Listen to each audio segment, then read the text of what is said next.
आज आलोचना करिबा परशुराम भेट। ए परशुराम भेट कविताटी र कवि हेउछंती बलराम दास। ए बलराम दास पंचसखांकर मध्यरे वैज्येष्ठ कवि, उत्कलीय वैष्णव धर्मर जड़े प्रधान प्रवक्ता भावरे से अग्रणी। बलराम दास को रचित जगमोहन रामायण हेउची सर्वश्रेष्ठ कृति।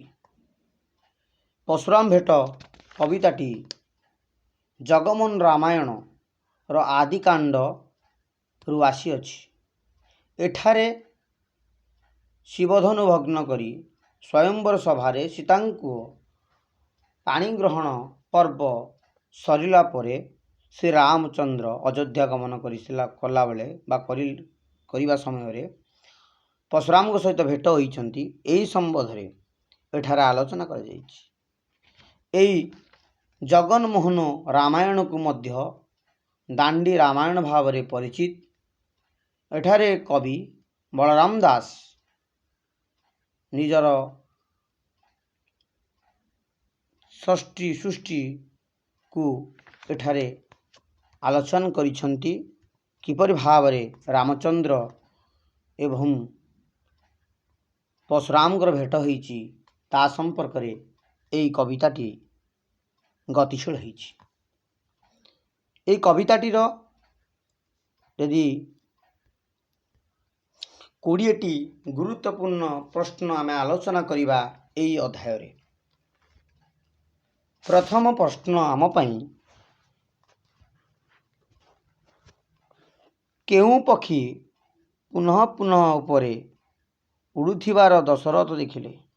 काक पक्षी ना पिक पक्षी ना शुक पक्षी ना गिद्ध पक्षी? आंसर होची गिद्ध पक्षी।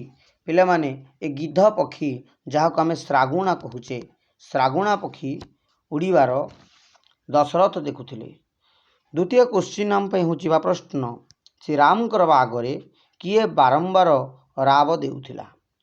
श्री राम को आगरे किए बारंबार राब दउथिला?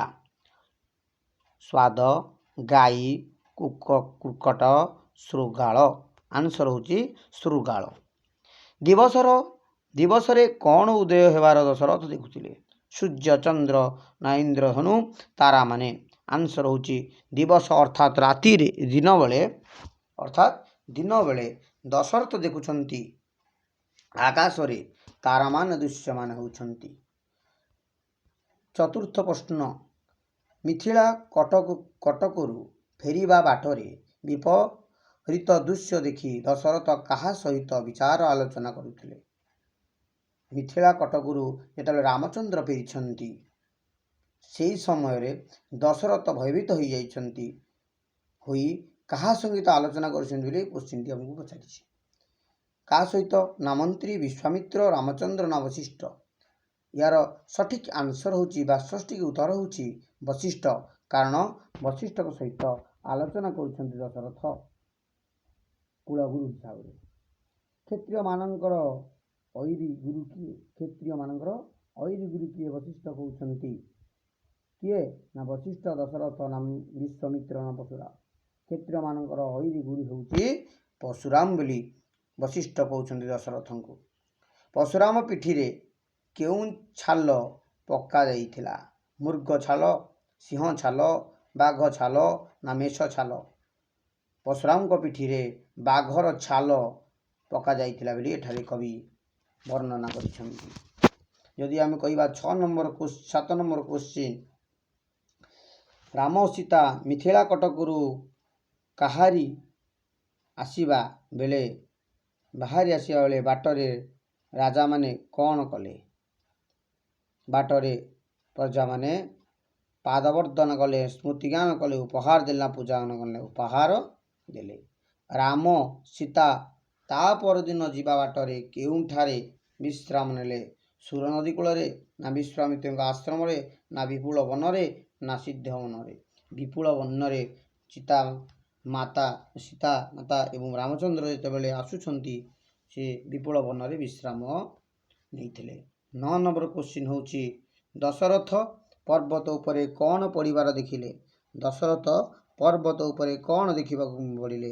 ବିପଦ ଦେଖିଲେ ନା ସ୍ୱର ଦେଖିଲେ ନା ମାରାସ୍ତ୍ର ଦେଖିଲେ ନା ନିର୍ଘାତ ଦେଖିଲେ?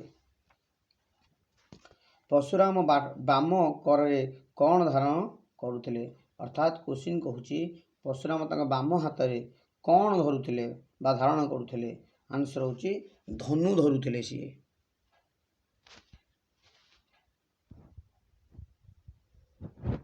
ଭୃଗୁଣୀମଣି କିଏ ଥିଲେ? ପରଶୁରାମ ଥିଲେ। ଭୃଗୁଣୀମଣି ବୋଲି ପରଶୁରାମ କୁହାଯାଉଥିଲା। କେଉଁଠାକୁ ସର ବିନ୍ଧିବାକୁ ପରଶୁରାମ କହିଲେ? ପରଶୁରାମ ରାମଚନ୍ଦ୍ରକୁ କେଉଁଠାକୁ ସର ବିନ୍ଧିବାକୁ କହିଲେ? ଇଏ ହେଉଛି ଗୋଟିଏ କୋଶ୍ଚିନ୍। କେଉଁଠାକୁ ନା ଯଦି ଆନ୍ସର କହିବା ପରଲୋକକୁ କହିଲେ, ପରଲୋକକୁ ବାନ୍ଧିବାକୁ କହିଲେ।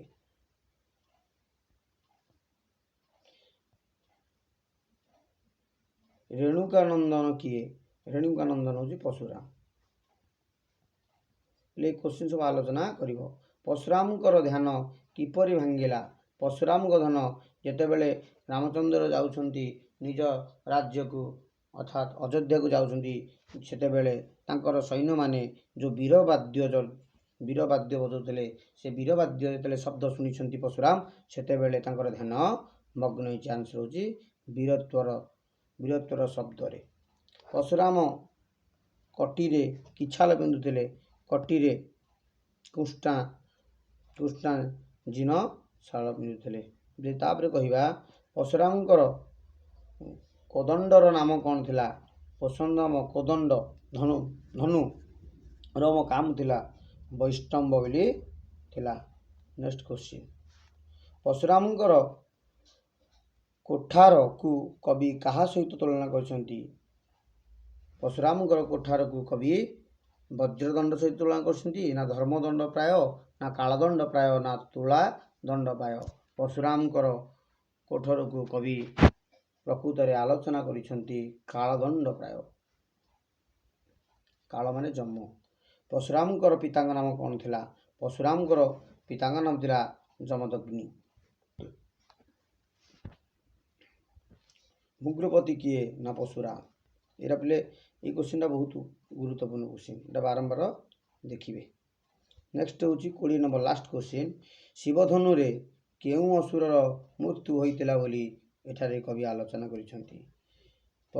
ଶିବଧନୁରେ ତ୍ରିପୁରା ଅସୁରର ବଧ ହୋଇଥିଲା ବୋଲି କବି ଏଠାରେ ଆଲୋଚନା କରିଛନ୍ତି। ଏହି 20ଟି କୋଶ୍ଚିନ୍ ହେଉଛି ପରଶୁରାମ ଭେଟର। ତେଣୁକରି ଏହି 20ଟି ପରଶୁରାମ ଭେଟର କୋଶ୍ଚିନ୍ ଅଛି, ତାକୁ ଭଲ ଭାବରେ ପଢ଼ିବ ଏବଂ ସମ୍ପୂର୍ଣ୍ଣ ଭାବରେ ଭିଡ଼ିଓକୁ ଦେଖିବ, ଯାହାଫଳରେ ଗୁରୁତ୍ୱପୂର୍ଣ୍ଣ କୋଶ୍ଚିନ୍ ଗୁଡ଼ିକ ତୁମେ ପାଇପାରିବ।